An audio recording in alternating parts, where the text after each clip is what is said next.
Hello, everybody. Welcome to the Norries podcast. As always, I am joined by my good friend Timmy Long. Hello. And this week we have Mark Tynan of MT Fitness, and he's going to give his story. So, how we keep Mark? Hey, not too bad, no. Yeah, Thanks all is for good. coming No up bother to at all. Churchfield to meet us. Full disclosure, we done this a few weeks ago and we fucked up the sound, so this is round two. Round two. It's a lot less nerve-wracking this time because I know what I'm expecting. Yeah. Exactly. it's But grand. like before, look, we'll take it from the top. Like all the other guests, who you are, where you come from. And So I'm Mark Tynan, owner of MT Fitness in Blackpool, which is a fitness business, as you know. Our main thing is personal training. So grew up in the north side myself. Got into fitness at a very young age, playing soccer, swimming, boxing, everything really. Everything I'm shown into, I done. So fitness was kind of drilled into me from a young age. I kind of lost the will of fitness when I got a little bit older. When I hit 18, was able to go drinking and eat whatever I want and spend money on whatever I want, you know. And that kind of went downwards and kind of packed on a lot of weight. But I was still in the fitness industry. I've been in the fitness industry since I'm 18, but I still was able to gain weight. Just because you're a personal trainer working in the industry doesn't mean you can still put on weight, you know. The habits were bad. And so yeah, I working in the fitness industry, started off as a cleaner at 18 in a busy leisure centre in Cork. And I was gaining weight from 18 to 22, 23. As progressing up the ladder in the gym where I was, and took over as duty manager eventually after going lifeguarding or gym instructing. Finally took over as manager. That's when everything went. I just didn't care about training, just sitting in an office, counting, doing stupid things that I didn't want to be doing. So like I put on a lot of weight, and I think it was 2017, Christmas 2017 is when I felt at my worst in terms of my weight. I think I was after gaining about 4 stone or something. And I remember putting on an extra large t-shirt, which is okay to some people, but to me it was tight, and I literally teary-eyed at Stephen's night, going out teary-eyed with my friends, and I was like, no, I don't even like to look at myself. And that January I went away and I just went hell for leather, got really, really into fitness, really started enjoying it again, lost the 5 stone within 5 months, and it kind of took off from there. Then I went back into training people and back into doing things I love, you know. people listening now, I know they're going to be thinking, this guy is a personal trainer working in a gym, working out, and he's still putting on the weight. There's no hope for us. But there's a simple rule to that. If you're consuming more calories than you're burning, it doesn't matter what you're doing, you're going to put on weight. You could train 7 hours a day. If you're consuming too many calories, you're going to put on body fat. 100%. I had a client a few months ago, and she says, I went out for a walk there for an hour, so I was alright to have Chinese, wasn't I? I was like, what? So yeah, it is a good rule. Like, you'd want the marathon to balance out those calories. I know, yeah, a marathon, yeah, 2 of them. But I suppose you can easily get into a rut as well. Easily, yeah, You know, it's just eating. It's like a habit. You get habits there of just eating what you want on a daily basis. Everything else goes out the window. For me, it was when I started earning money. When I started working at 18, it was just kind of like, all right, I can go to the off license because I have an ID and I can get drink, and I can go to the shop or go to the chipper and get a bit of food. And it was kind of that from then on, it just became a bad habit, and it just kind of rippled effect over the years. And I didn't even realise I was going into the deep fat fryer, throwing on 4 or 5 sausages, and I thought it was grand. It was sausages, but it wasn't. You know, over years, then it took me a couple of years to put it on. But again, once I got into it and really put my head to it, it wasn't something I loved for a long time. Then it became it was a passion and my love again, you know. And I haven't looked back since. It's kind of since I kind of got out of the rut, I've never looked back, to be fair. When I was 18 as well, my diet wouldn't have been great, you know. But I think what kept the weight off me was ecstasy. Because even though my exercise wouldn't have been great, when you're sitting there and your heart is beating, you know, 1,000 times a minute, you just sweat. You know what I mean? Still burning calories, yeah. That's why people taking ecstasy and other drugs like crack cocaine and stuff like that, the fat falls off you, and crystal meth is another one. It's just your body temperature is raised, your core body temperature is raised, your heartbeat is elevated, and you just burn calories. But that's a very dangerous way of doing it. Yeah, without a doubt. I wouldn't be recommending any people to do that anyway. No, definitely. Stay away from the ecstasy diet. Yeah, stay away from that. Yeah. Do you know what I got from it there was you must have been fairly determined to lose 5 stone in 5 months. Yeah, it was like a heartbreak as opposed to like I wasn't messed up or anything, or I wasn't after going down a bad road. It was just more of heartbreak. I put on an extra large t-shirt. I was in good shape when I was younger. I was playing soccer at a high level and got many chances, like trials, and it was like heartbreak. I realised at that moment in time when I was 22 or 23 that it's an extra large t-shirt and I'm squeezing into it, you know, and I was like, this isn't me. And I was literally teary-eyed to Stephen's night, which is my favourite night of the year normally to go out.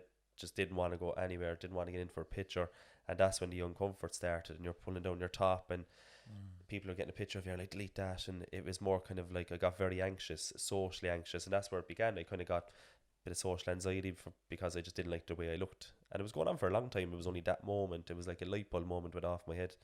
I was like, you need to stop. So that was Stephen's night. The morning January 1st woke up, I said to myself, I'm not doing this anymore.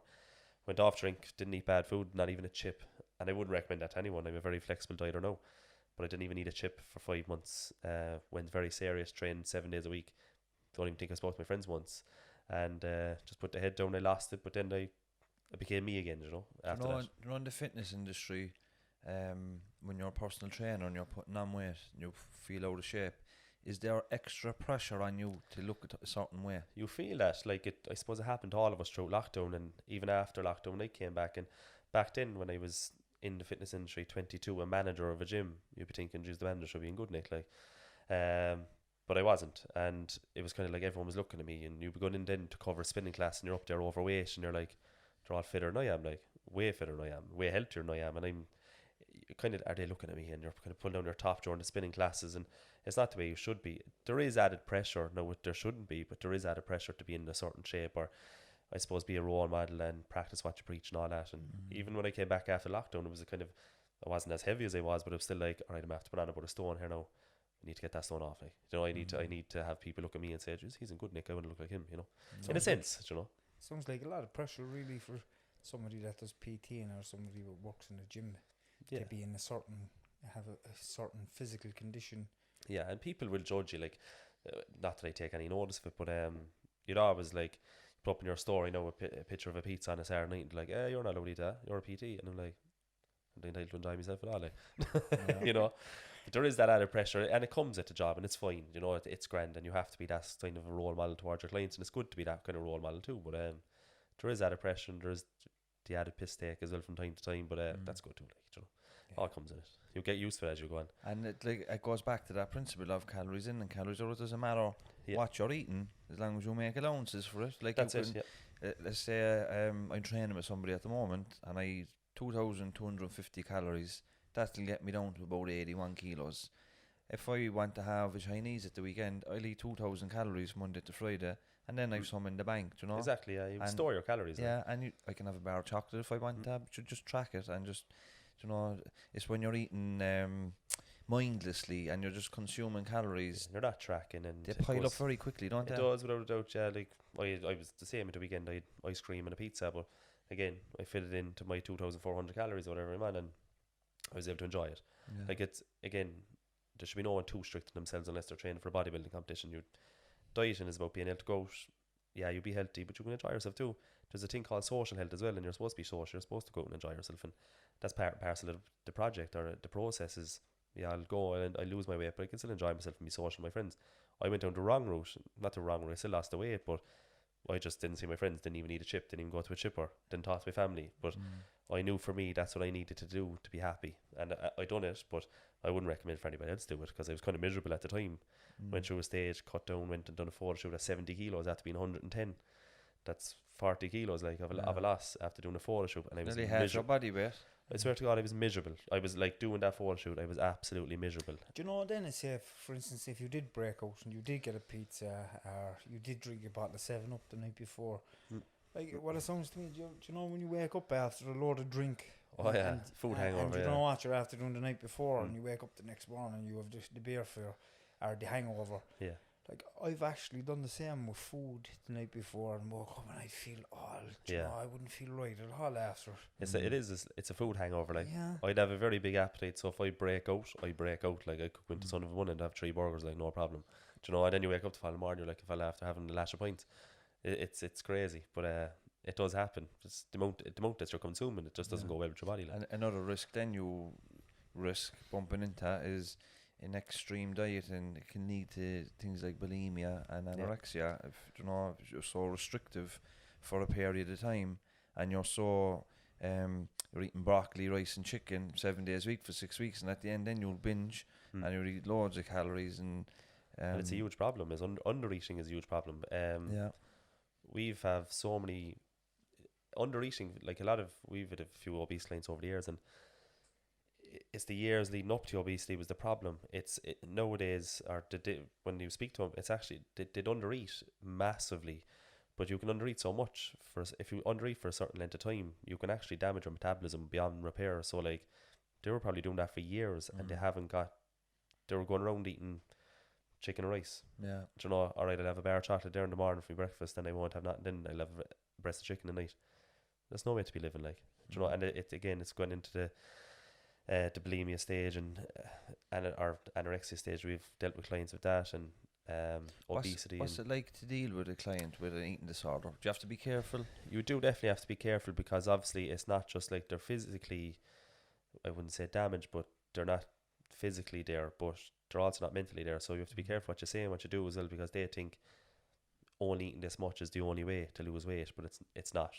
I've often brought calories in, and they've been on our clients in, and they've been on 500 calorie diets, and you're trying to get them to eat 1,500 calories. They've been going through that bad habit for years, that if they're in that bad habit for 4 years, you're not going to get out of it in 4 days, like, you know. So it takes time to build up their mindset, build up the good habits and good relationships with food again, because a lot of people have very, very bad relationships with food. And is that from people just giving them bad habits, like different trainers and stuff? There is a combination. I've seen clients with different trainers that came in, and as they showed me the last food plan you're on, I nearly had a heart attack. I'm like, I'd eat that in one sitting, not a mind one day, you know. But again, some of it is down to themselves too, that have never trained with trainers before. They just think this is my only way I can lose weight is by eating rabbit food for all day. And it's not, you know. Food is fuel at the end of the day, and you have to be able to eat, not just for your weight, but for your health, your energy levels, your sleep, your mindset, everything. It's not just about the weight loss, it's about every other health aspect as well. Energy levels being the main one, you know. But like, as I said, you're not going to fix 4 years or 3 years worth of problems in 2 or 3 weeks. And a lot of people come in and say, fix me now. And I'm like, how long have you been in this bad habit? Like 4 years. I'm like, all right, I'm going to have to spend a lot more time than 2 days. Do you know if you're we say 15 stone, 14 stone, 13 stone, to maintain that amount of weight is a lot of calories.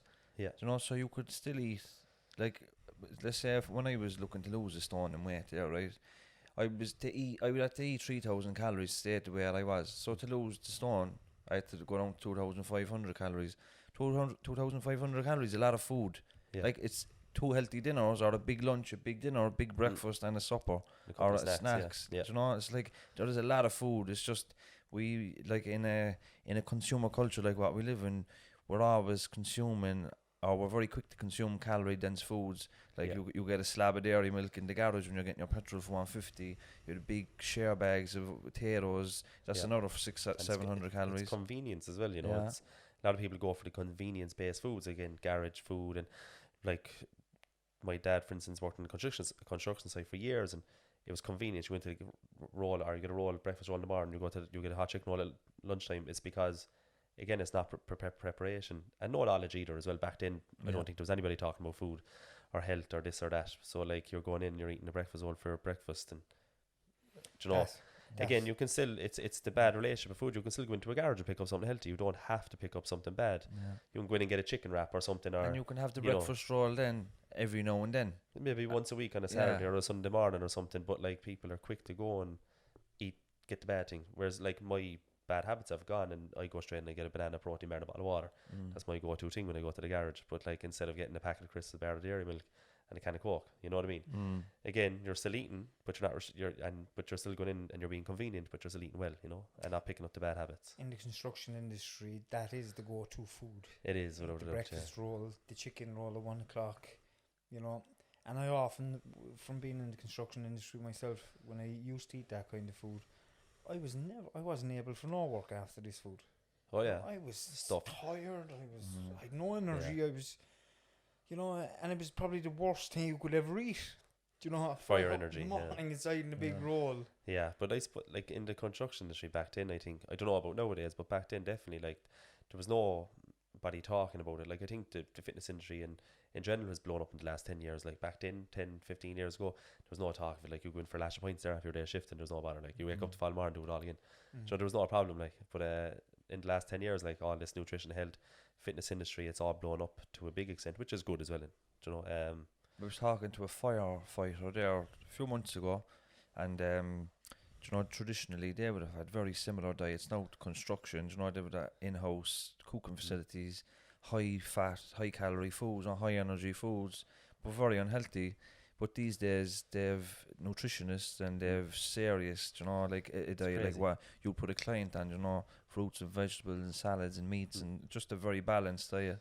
yeah. So But it's even across all kind of sectors, all really. sectors. I was working become in more the, aware. yeah, without doubt, I was working in warehouse or operation role there back when I was 17, 18, before I got into fitness industry. And like you go in to the canteen, like, and there's chips and there's burgers and there's chicken curries and rice. But I went into another place, similar enough kind of environment to that, big factory, thousands of people working there, but they have big nutrition talks and people coming in, healthy living Ireland and doing all this nowadays. Whereas back, that was what, nearly 9-10 years ago, it was just eat what you want. There was no healthy food. Like if you want healthy food, you bring it yourself.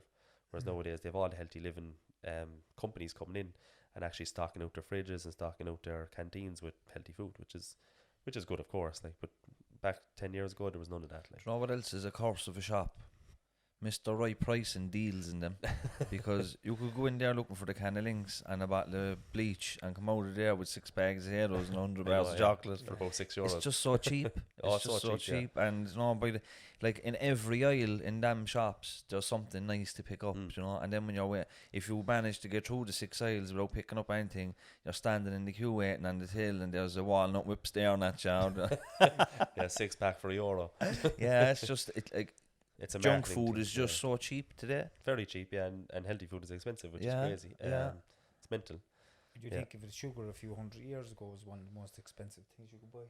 Yeah. It's the complete opposite these days. It's gone different, yeah. No, like nowadays protein is more expensive than what carbohydrates were. It was the opposite a few years ago. You know, carbohydrates are more expensive, but no, it's actually cheaper, which is weird. I don't know how that works, like, but it's gone the opposite way. You know, and like. Chocolate, for people that might not know, chocolate comes from Africa, from the cocoa plant in Africa. There was a documentary seen on YouTube. If I find it, I'll put it in the description here. But these lads were in, I think it was the Democratic Republic of Congo, and they were tasting chocolate for the first time in their lives. They had worked on the cocoa plantations for all their lives. They just knew that this was a crop that the white man liked, but they'd never actually tasted chocolate until this reporter doing a documentary brought the chocolate to their tribe, and they sat around and had a square of each, and their eyes lit up with the sweet. They never tasted anything like it. But it's mad. It's bad they were working with it and they never tasted it. Yeah, but it's like stuff we take for granted. Like there was this guy talking about you can see photographs and videos of everything today, but you'll never see how food is made and where clothes come from. And it's true. It's true, yeah. Because they're not ethical. Yeah, it's very true, yeah. Like never do that. Yeah, if you think about meat, we've never heard of meat factory workers until COVID. But now this COVID is starting to highlight the conditions that the meat is being processed in, and the conditions for the workers. Yeah. And they're all tend to be poor immigrant workers that work on shitty conditions with shitty wages. We never see where meat comes from. Clothes. If you're buying stuff like, and I do it myself, I buy stuff in Gap, and that's kind of more upmarket than Pennies, but Pennies is the same. Bangladesh, sweatshops, children, child labour, these is where the clothes come from as well. Yeah, it's not coming from Ireland like a lot. No, but we consume fast fashion, fast food. You could go into cheap and affordable. Yeah, you could buy your jeans inside in Pennies for €3 or €4. If you can buy your jeans for €3 or €4, they have to be shipped from one side of the world. How much is actually being made for, and how the person who makes it, how much are they actually being paid? Without a doubt, yeah. I was actually online a few days ago and came across a site called Alibaba. Never heard of it. You can buy massage guns, right? So the massage guns that you buy nowadays for €1 from China. We're waiting 7 months for it. We're waiting 7 months, and the delivery cost is more expensive than the guns were. My But dad, like that just goes to show like what they're paying or spending and how much it costs them over there to make it. I you know, yeah. I gave my dad a laptop there a few months ago. You know, he's got mad buying fucking random stuff on Wish. I'm just waiting to call up to him one of the days. He'll answer the door in a KFC tracksuit. You know, yeah. I was actually on Alibaba last night. Yeah? He spent half of the night on it actually, with the small fella. He's mad into Lego, you know. Yeah. And he had me searching the whole internet for these Lego guns and, you know, army guns and all these things, you know. And you just go onto that site, right? You can get lost. Yeah. You can buy a house on Alibaba and get it shipped to your door in a container. That's what you can get. Yeah, like. anything. They have X-ray machines for hospitals. They have absolutely everything you need. You It's know. a mental website. It's my first time ever seen it. Only the other night I was looking at everything. I was planning on setting up about 15 businesses and all at one stage, so you could sell everything on this. Your man that owns that is, but I think he's one of the richest men in the world. It's like the Amazon of in China. Yeah. It's nearly the same thing. Some things are going for nothing. Like, But it's just when you pay for something and then you wait months for it, and what you paid for isn't actually what you receive. yeah, That's common as well.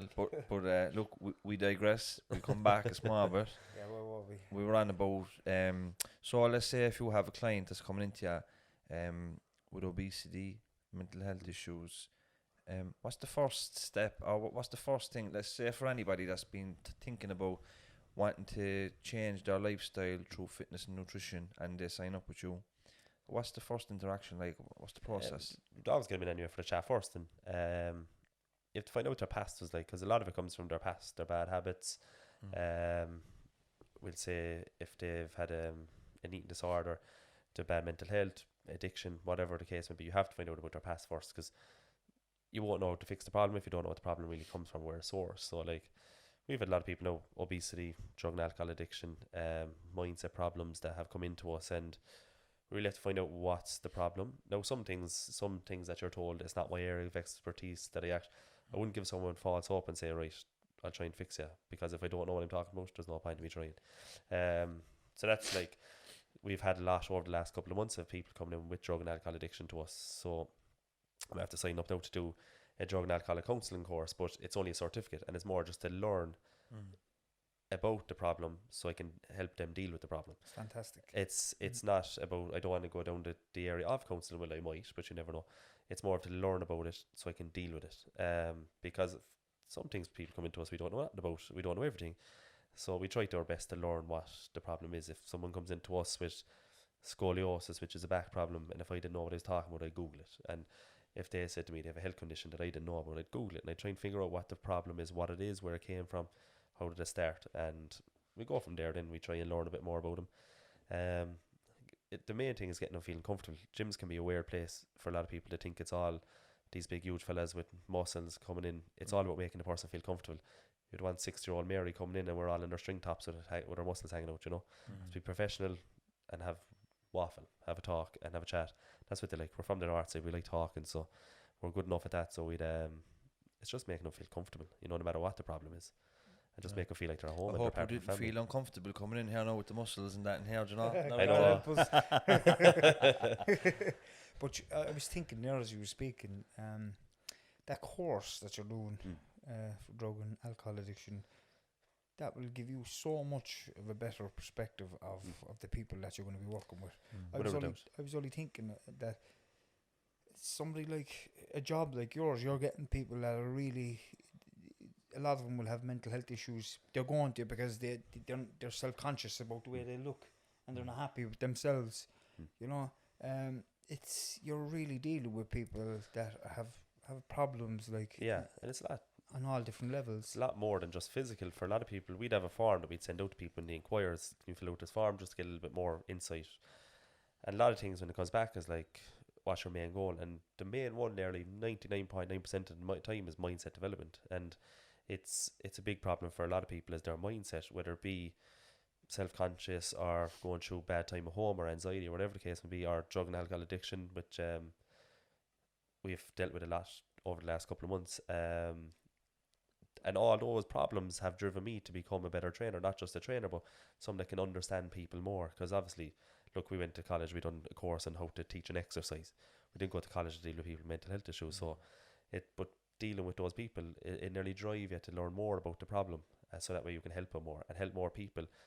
If someone came into me and said, Jesus, Mark helped me really a lot with my problems, not just in the gym but at home, and then he'll tell their friend they're suffering the same thing, and and it's all about helping people at the end of the day, no matter what it is, even if it's just for a conversation. I've often met up with people I don't even know and just went for a walk and had a chat. It's not about trying to make a sale or trying to get them to the gym and make their money. It's just trying to help them, no matter what the problem is, So you've identified as well, like that.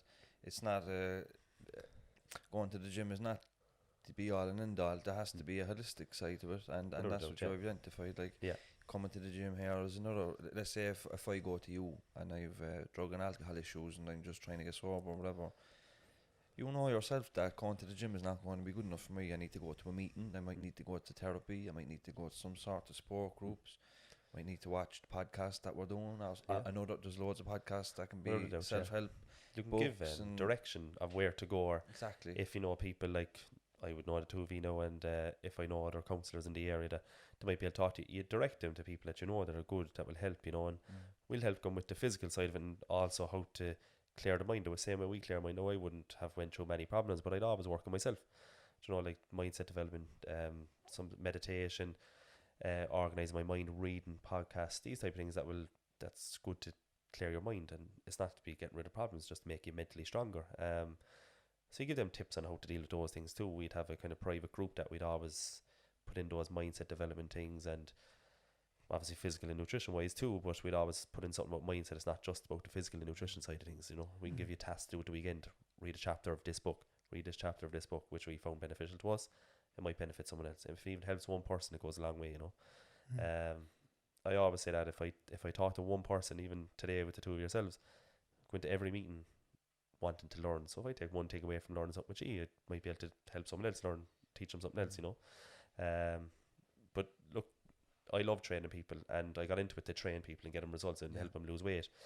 But there's a whole other side of it that I began to love, and talking to people and help them mentally, and not helping just physically but mentally also. And it's very satisfying to be able to help someone, and for someone to text and say you've changed my life is just, it blows all out of proportion. It's by looking at you, and after getting to know you in the last few months, you come across as a really calm person, and I'd say you could definitely easily go down a field like that to help a lot of people, with your own experiences and the people that you're helping now.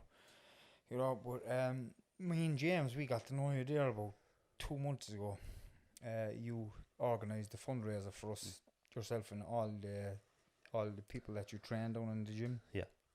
You walked up Carntool. Do you want to talk a little bit about that? Yeah, it's funny because I actually didn't even know you before I done it. No. Obviously the podcast came out, I started listening to it. I watched James on the Tommy Tiernan show, and I didn't know you, but I knew of you. And then the podcast came out, and I remember, I think it was one of our clients shared into our Facebook group, and watch the podcast. I watched the first one, and I watched the second one, third one. I think it was after the third one. At the time we were planning on doing the Carntool walk, and we always, if we're doing an event, we might as well do it for charity. We might as well make a bit of money for something that is worth making money for. We normally do 3 or 4 charity events a year, so we were like, and I think it was one of my clients said to me, I sure the two Norries are looking. I was like, that's the one. As soon as I heard it, I was like, that's the one. Now we'll go up, and I met with James and down Costa and had a chat, because the vision of the Two Norries podcast is very, very good, and these conversations help a lot of people, and even just from listening to your stories, it helped a lot of my clients, and that inspired me to hopefully do something good for you. So I met with James, and it kind of took on from there. Then we got together, we got it set up, and we went on the walk. Then it was a good old day out. Yeah, look into that camera there, lad. You bought that. That's my one, is it? Yeah, you bought the good one, so is it? Yeah, that's the best one. Yeah, the most expensive lens as well. I know, yeah, on me. Yeah, but what we really noticed about what you done for us for the podcast was the way you were with your clients. Yeah, you were so good. Even we had a little group going, and the talk on the group, the good vibes that were going out, and there was a lot of people that would have struggled with the walk, and you were there the whole way with them. Yeah, it was very rewarding. Yeah, that just showed how good you are to everybody that is around you, and even your clients. And I think I'd always, to be fair, like when I first started my own business a year and a half ago, like my dream was to open a gym. Inevitable. It's not anymore. The gym is opening a gym is still a goal, but it's not the dream. The dream is to become a leader of people, and whether it be my own client group or whereas to be able to make a difference in the north side or something, is to be able to people to say, just he's helped so many people. Do you know? And it was all about opening a gym in the dream and having the flashy car. It's not about that anymore. Of course, I want to open a gym, but it's more of I want to help people, and then people come into my gym and we'll be all part of a community and a family, and we'll have fun together. You know, and I think like if you can walk around the north side and people will know you for actually helping people, then you know the dream is complete. You know, you'll never be remembered for the car you drove, no, or the watch you wear. Exactly, yeah. You'll be remembered for how you help people. 100%. And back a year and a half ago, I wanted the watch and the car. I bought the car and I didn't even want it afterwards. I was like, I could have spent more money there now on the gym, you know, or helping more people instead of the car. But that dream changed, and leading people is the dream, you know. But going up that day on the walk was unbelievable. Like, not just for myself, I thought it was the hardest thing ever. But watching people come up behind you that you've seen struggle for months or years, and they coming up behind you and up the top getting pictures, it's just a great buzz, you know. So yeah, it was good. Horrible. Tough. I tell you, the way down was way harder than the way up. I was grand getting up, and it was coming down. I was nearly ready to throw myself off the side of it because the thoughts of going back down at 4 hours down. I was like, no.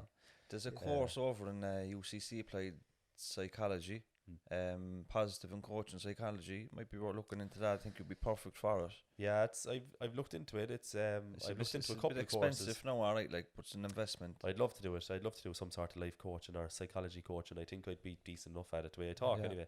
I didn't even realise I'd be good at these things until I started speaking more and helping more people, I suppose. But I looked into it. It's more time now. I have to try and find time first. So if I can find time, I'll definitely do it. You might find it hard after this. I'd say your family down the gym might grow after people listening to you on the podcast. I know, yeah, we'll have everyone in the north side down the gym for sure. Look how bad. But do you know what's an interesting point I want to make? Do you know when people come into early recovery, a lot of people come into early recovery, they want to be fitness instructors, they want to be personal trainers. Can you describe what it's like to be in that industry, maybe the trials and tribulations of becoming established? And it's the one thing I worked on a lot was building the business from the ground up. Like, I remember 2 years ago before I started business, I had a bank loan approved, a unit secured, everything. I just had no clients, and I was like, Mark, come on, just have no 5 minutes. So then I threw it all out the window. I said, all right, we'll start now. We'll start from the ground up, and then we'll get the unit. So you become like, you go into your fitness course. I went and I done rec leisure for 2 years, and I went away and I done the personal training course for, I think it was 18 weeks, 5 months.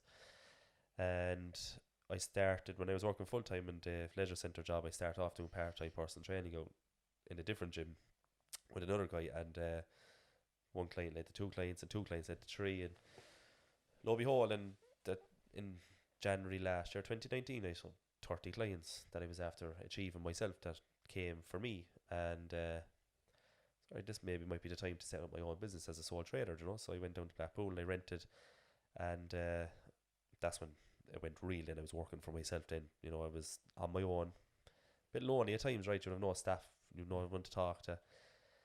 So I got a business coach back in June last year. Some people tell me it's the stupidest thing I've ever done, and I'll say today it's the best thing I've ever done. Expensive, but the best money I've ever spent. Push me to do the uncomfortable things like this. Go on, Mark, do the podcast, you'll be grand. Do you know, it'll benefit you. And hire another staff, potentially hiring another staff. Going looking at units, doing all these marketing campaigns and speaking to people and speaking in schools. I would have never done any of them if it wasn't for my business coach telling me, you're fine, you're well able for these. I'd be just kind of conscious and self-conscious and thinking, oh, they're looking at me there now. Do you know, thinking I'm bad at what I'm speaking about, but he pushed me to do these things and helped me grow and develop. And so I think that was June last year. I got a business coach with 30 clients, and now we're 110 clients in, 3 staff, hopefully open our own gym in the near future. It's just kind of rippled effect. And like, I was always busy as a sole trader, but it just got busier. And it was all down to, I suppose, hard work. Like, the hours that I've put in, 6 a.m. to 9 p.m. Monday to Friday there, all day sat around the laptop trying to get my books in order, administration, tax and VAT and this and that, and A lot of people don't see that. They think it's just training the client. Just they think it's going out to the gym there to get a Mary, lose a stone there, Mary. It's not about that. You know, it's just a lot more to go with it. Being self-employed. Yeah. It's good. Tough enough for myself. It's tough. It's because mentally draining. The responsibility is on you to bring in money to pay bills. Yeah, and like when you know your responsibility as others as well, your staff, and they have their bills and they have their families, and you know you have to be the leader. You have to be the person that brings in the people and gets the show on the road, you know, and get people motivated. I say if you go into a job, you'll be large some days, but it's my responsibility to make them feel, all right, we have it now today, we'll get it today, you know, this is going to be a good day, you know. And so it's a lot of pressure, but I never felt it, you know. It was kind of more like I enjoyed it so much that the last year and a half went nowhere. It was just a constant flow of good energy and good vibes, and there's been one or two bad things, but that happens, you know. I've always been a positive person. I don't leave these bad things affect me. Just drive on, be fine. I've nice circle of friends, nice family, nice girlfriend. They're always there for me, and let's just keep rolling, you know. Just kind of keep pushing. If there's someone watching this show now and they're really struggling with weight, and they can't lose it, and they just need that little bit of a push, what would you say to them if they want, you know? The hardest choice you can make is the first one, and the hardest step you take is the first step. So people think gyms are horrible places and they're hard places to go into. They're not. Come in, the first bad, or you might as well just walk in the door to a gym and just go in and say hello. Depends though. Depends on the it depends. It does depend on the gym, but everyone, like, there's a lot of bad vibes in the fitness industry between people.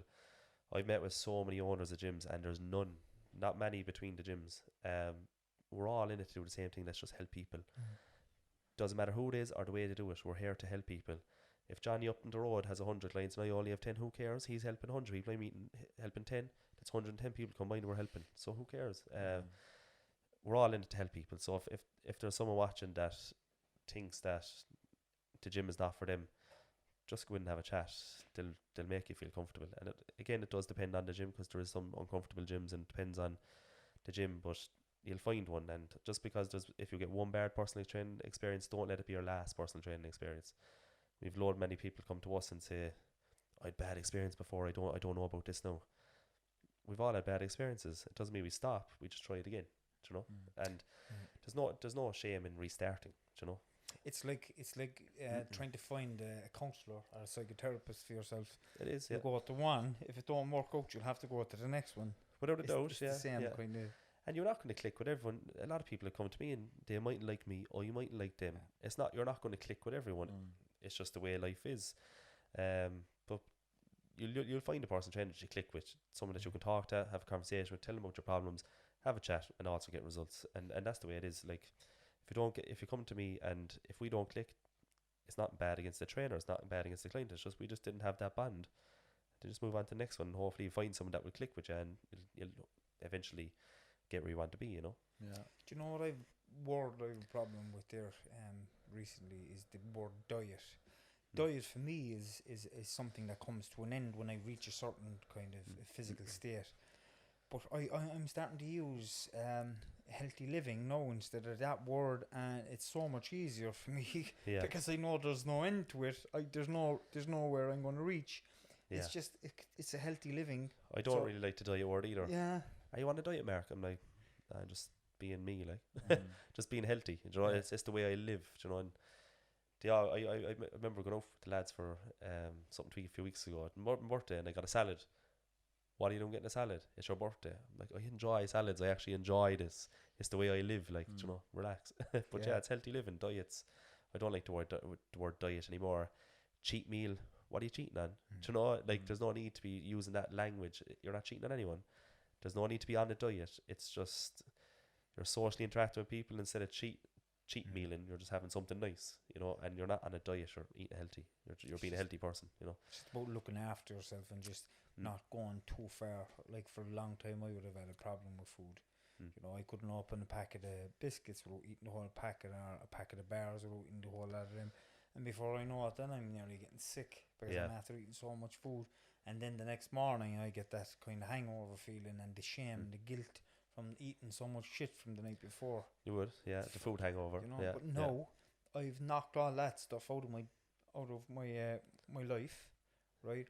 and I just eat healthy foods. I have a list of healthy foods that I've introduced into my new life. Yeah.